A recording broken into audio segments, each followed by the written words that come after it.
Okay बच्चों, तो अब हम करने जा रहे हैं एक्सरसाइज 7.2 का क्वेश्चन नंबर 8 जो आपकी स्क्रीन पर है। तो क्वेश्चन क्या है, if A and B that is A है आपका -2, and B that is 2, -4, find the coordinates of point P. Find the coordinates of points P such that जो ए पी है वो है equal to 3/7 A B and P lies on the line segment A B. तो सबसे पहले line segment क्या है, A B line segment है और पी किस पर लाइन कर रहा है, लाइन सेगमेंट ए बी पर। तो पहले हम लाइन सेगमेंट बना लेते हैं कि एक ए और बी लाइन सेगमेंट है ना। ए के पॉइंट क्या है बच्चों, -2, ठीक है, क्या है -2, एंड बी के जो आपके पॉइंट है वो क्या है 2, -4, ठीक है। Find the coordinates of point P. P किस पर लाइन सेगमेंट पर लाई कर रहा है ना, ठीक है। तो ये हमने पी के कोऑर्डिनेट्स निकालने हैं। कोऑर्डिनेट्स क्या बोलते हैं, कोऑर्डिनेट्स ये होते हैं बच्चों जो यहाँ पर लिखा था आगे एक्स और पीछे वाई। तो ये एक्स निकालना है और आपको वाई निकालना है, और ऊपर रेशियो होते हैं, ठीक है। तो हमको कोऑर्डिनेट्स, फाइंड दी कोऑर्डिनेट्स, ठीक है, कहाँ लिखा है फाइंड दी कोऑर्डिनेट्स, ठीक है। अब हम क्या करते हैं, हमको क्वेश्चन में दे रखा है A P equal to 3/7 A B, ठीक है। सबसे पहले तो ये ए बी है, इसको किसके अपॉन में ले आएंगे, ए पी के, ठीक है। तो 3/7 वैसे ही रहेगा। तो ये जो ए बी है ये अपॉन में आया, तो ये A P upon A B हो गया इक्वल टू 3/7, ठीक है। अब ए पी के सामने 3 लिखा है तो ए पी हो जाएगा आपका 3 इक्वल टू, और जो ए बी के सामने 7 लिखा है तो ए बी हो गया आपका 7, ठीक है। पर आप ध्यान से देखो तो यहाँ पर ए बी किससे मिल के बना है, ए बी क्या किससे मिलके बना है, ए बी आपका मिलके बना है बच्चों, ए बी आपका किससे मिलके बना है, A P plus A B P B.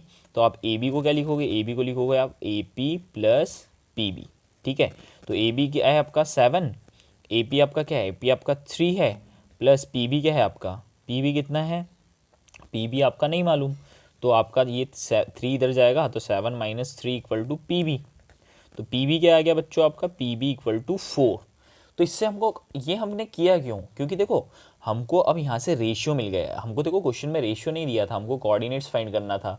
अब आप कुछ बच्चे K:1 ले लेते हैं, तो K:1 थोड़ी करना भाई, K:1 करेंगे तो फिर यहाँ पर तो कोऑर्डिनेट भी नहीं दिए है ना, तो K की वैल्यू कैसे निकालोगे। तो यहाँ पर ये जो है ये हिंट है कि A P equal to 3/7 A B. तो इससे हमको निकालना है। तो ए बी को अपन ने नीचे किया तो ए पी के सामने 3 दिया है तो ए बी को 3 रखा, ए बी के सामने 7 दिया तो ए बी इक्वल टू 7 दिया। फिर ए बी जो है ए बी पूरा मिलके बनाया A P plus P B से, और ए पी की वैल्यू पुट कर दी तो यहाँ पर पी बी की वैल्यू निकाल ली। याद रखना यहाँ पर रेशियो K:1 नहीं निकालना है, इससे हम जो निकालेंगे वो हम क्या निकालेंगे, रेशियो निकालेंगे। तो ए पी कितना आपका 3 हो गया, तो यहाँ पर हम ए पी की साइड 3 लिख देंगे, और पी बी आपका 4 हो गया तो पी बी की साइड रेशियो क्या लिख देंगे 4।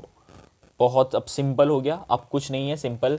हमको यदि x कोऑर्डिनेट की वैल्यू निकालनी है, किसकी निकालनी है, x की। तो आपको सबको मालूम है x कैसे निकलता है, x निकालने के लिए क्या होता है, जो रेशियो होता है वो 4 का मल्टीप्लाई इधर x वाले में करेंगे तो ये हो जाएगा आपका 4 × -2, और यहाँ पर 3 का मल्टीप्लाई इधर क्रॉस में करेंगे दैट इज x वाले में, प्लस 3 × 2 अपॉन में क्या करेंगे रेशियो का प्लस दैट इज 3 + 4।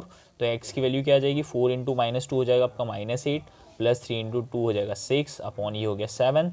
तो ये आपका आंसर क्या आ जाएगा, -8 बड़ा नंबर है तो दैट इज -2/7, ठीक है। तो आपका नंबर क्या आएगा, -2/7। सिंपली आपको y की वैल्यू निकालनी है। तो y की वैल्यू कैसे निकालेंगे बच्चों, अब यहाँ पर जो y की वैल्यू निकालेंगे तो 4 का अगेन क्रॉस करेंगे तो किस में अब इंटू करेंगे, y वाली टर्म में। तो ये हो जाएगा 4 × -2 प्लस यहाँ पर 3 का मल्टीप्लाई किस में करेंगे, y वाले में। ये हो जाएगा 3 × -4 अपॉन में क्या करेंगे, रेशियो को अगेन प्लस कर देंगे 4 + 3। तो y की वैल्यू आ जाएगी 4 × -2 कितना हो जाएगा, -8। 3 × -4 ये हो जाएगा आपका -12 अपॉन 4 + 3 क्या हो जाएगा 7। तो y की वैल्यू कितनी आ गई, माइनस माइनस प्लस, और साइन क्या आता है माइनस का, तो -20/7। तो बच्चों आपके जो p पॉइंट्स के कोऑर्डिनेट्स आ गए, तो आपकी ने x की वैल्यू निकाल ली, यहाँ पर निकाली देखो -2/7। तो ये आ गया आपका -2/7, कॉमा y की वैल्यू निकाल ली, ये आपका आ गया -20/7। ये आ गए आपके कोऑर्डिनेट्स, ठीक है। तो याद रखना कि जब ऐसा क्वेश्चन आए कि A P equal to 3/7 A B, तो याद रखना यहाँ पर हमको रेशियो K:1 नहीं निकालनी है। पहले हमको जो भी टर्म्स दी उसको नीचे लाएंगे और फिर इसको स्प्लिट करके हम वहाँ से ए पी और पी बी दोनों की अलग अलग वैल्यू निकालेंगे, और उनके जो आएगी ए पी की साइड यदि 3 वैल्यू आई तो ए पी साइड 3 रेशियो लिख देंगे, और पी बी की वैल्यू 4 आई तो पी बी साइड 4 रेशियो लिख देंगे, और यहाँ से सिंपल आप कोऑर्डिनेट निकालना जानते हो। Thank you.